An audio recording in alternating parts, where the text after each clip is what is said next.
Hey guys, Tavis Piattoly, Sports Dietitian for the Taylor Hooten Foundation. And today I want to talk to you about 3 nutritional habits for young athletes. So a lot of our young athletes, especially high school athletes, really struggle to get adequate fuel. This is one of the most common things I've seen as a sports dietitian, having doing this now for close to 23 years. Adequate fuel is important to have enough energy. Sometimes kids are doing way too much, 3, 4, 5, 6 hours of movement a day. And we know school is going to be starting soon. So it's important to make sure, what can you do? What are 3 specific things you can do to make sure you're getting adequate calories? Now, this might not cover all of your calorie needs because there's so many variables that go into that, but these are 3 things that I see that most young athletes are not doing often enough. Number 1, eat breakfast. I know that sounds so elementary, but 40% of young athletes, high school kids, don't even eat breakfast. And what that means is if you're going to be having training, let's say between 3 and 6 o'clock after practice or after school practice, and you only go to practice with 1 meal in your stomach over, let's say, the last 20 hours, it's going to be really hard for you to do that. Keep in mind, you just spent time in school, in class.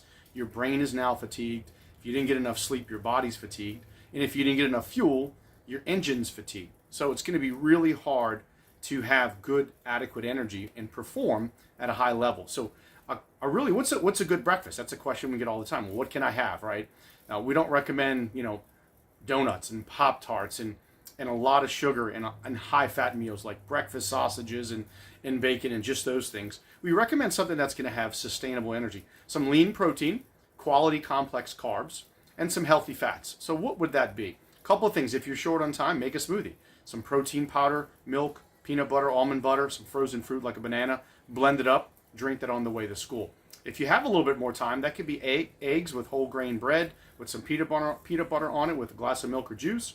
That could be eggs and fresh fruit with oatmeal. That could be Greek yogurt with granola with fresh fruit. So there's a lot of different options that you could make. Protein pancakes are one of my favorite. I like this brand Kodiak. I add some protein powder to it, some milk, and there's a lot of ways to do that. So it doesn't have to be complex. One of my favorite really short on time options is a ready to drink protein shake with a peanut butter and jelly sandwich. So those things that you can make the night before, have ready, and run out the door. So that's number 1, is eat breakfast. Number 2, bring extra food to school. You're going to be on campus from probably 7 a.m. to 6 p.m., 11 hours. You need adequate calories. So if you don't bring food with you, snacks in between, PB&J, Greek yogurt and granola, fruit and mixed nuts, nutrition bars, ready to drink protein shakes, trail mix. Those are all things that you can bring with you that are practical, that you can have in between classes. So you want to have breakfast, have a snack. If you eat the school lunch, that's fine. Bring lunch maybe as well, and then have a snack before practice or right after. That's going to be a critical component to do that.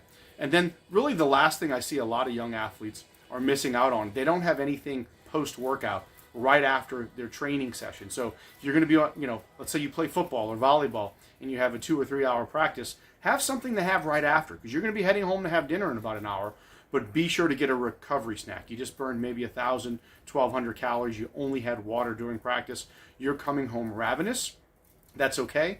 But if you had those snacks and fuels earlier in the day, you're going to be less hungry, especially if you have something right after practice. And then if you want to have something right after, 2 hours after dinner, let's say 8, 9:30, have a smoothie or something light, that's completely fine. So those 3 different types of approaches are really good to have, as adequate habits to have adequate fuel. Hope that was beneficial. Please visit us at taylorhooten.org. Have a great day.